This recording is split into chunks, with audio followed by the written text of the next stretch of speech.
Assalamualaikum warahmatullahi wabarakatuh. Perkenalkan, saya Rahmadani S. Usman dengan NPM 030525110009. Di sini saya akan memaparkan materi mengenai pemberdayaan masyarakat tentang pembuatan selai dari nanas. Program pemberdayaan masyarakat ini dilaksanakan sebagai bagian dari inisiatif dan kolaborasi antara LSM Maju Bersama, pemerintah kabupaten dan universitas setempat, dengan fokus pada pemanfaatan sumber daya lokal yang melimpah, yaitu buah nanas.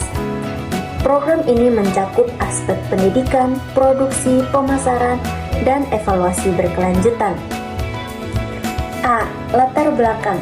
Desa XYZ terletak di Kabupaten Tropis dengan luas lahan pertanian sekitar 500 hektar, di mana nanas merupakan komoditas utama yang diproduksi lebih dari 200 petani.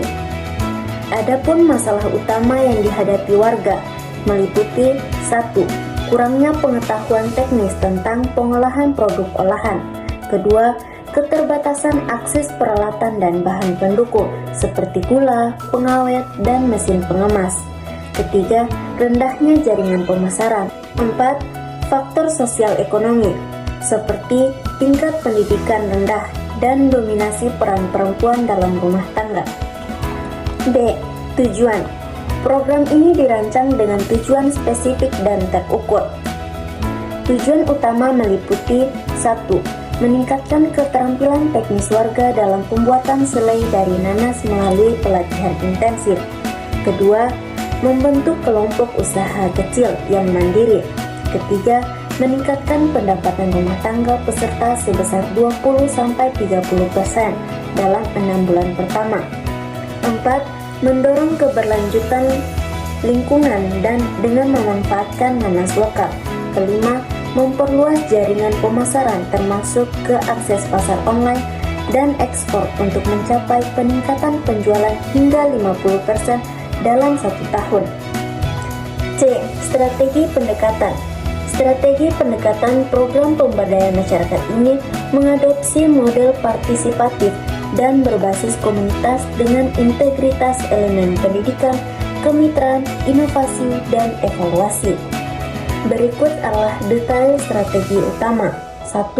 Pendidikan dan pelatihan. Metode yang digunakan, teori dan praktik melalui workshop, interaktif, demonstrasi langsung, dan sesi tanya jawab. Durasi dan frekuensi, 4 sesi utama selama 2 bulan masing-masing 4 jam, ditambah sesi follow-up bulanan. Target peserta 50 orang dari 20 keluarga dengan perempuan untuk mendorong pemberdayaan gender. Sumber daya instruktur dari universitas dan praktis lokal. Kedua, pendekatan kemitraan kolaboratif.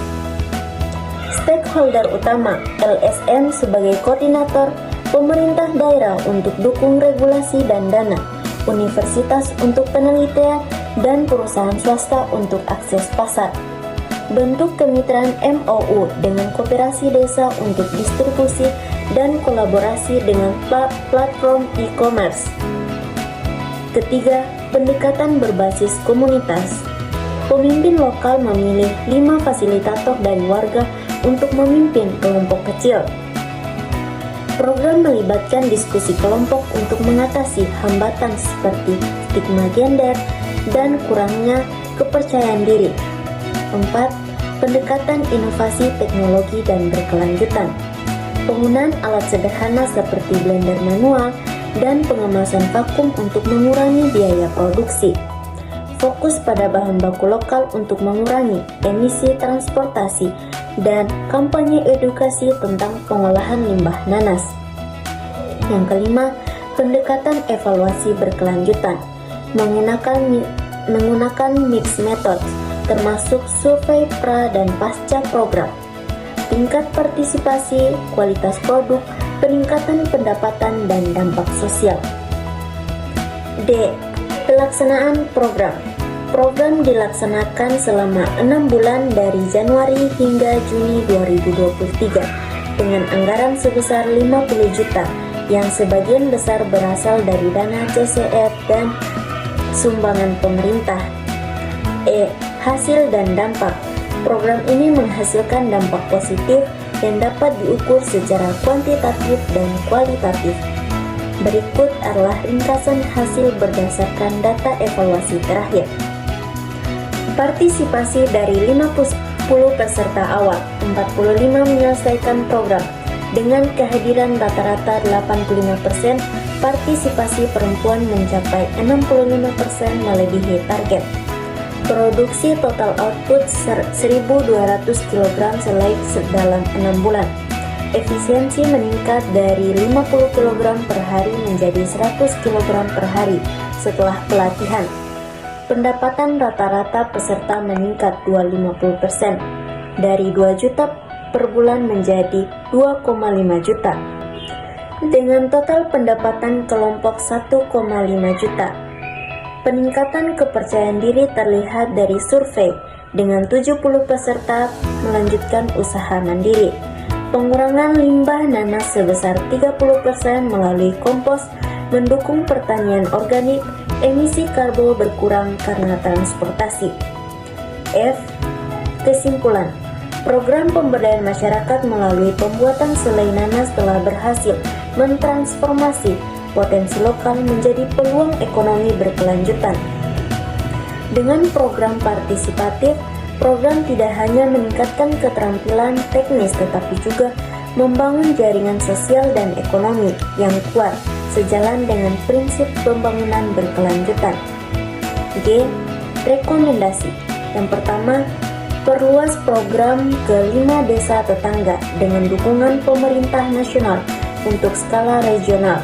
Kedua, tingkatkan akses teknologi melalui pelatihan digital dan pengadaan mesin otomatis untuk meningkatkan efisiensi produksi hingga 50%.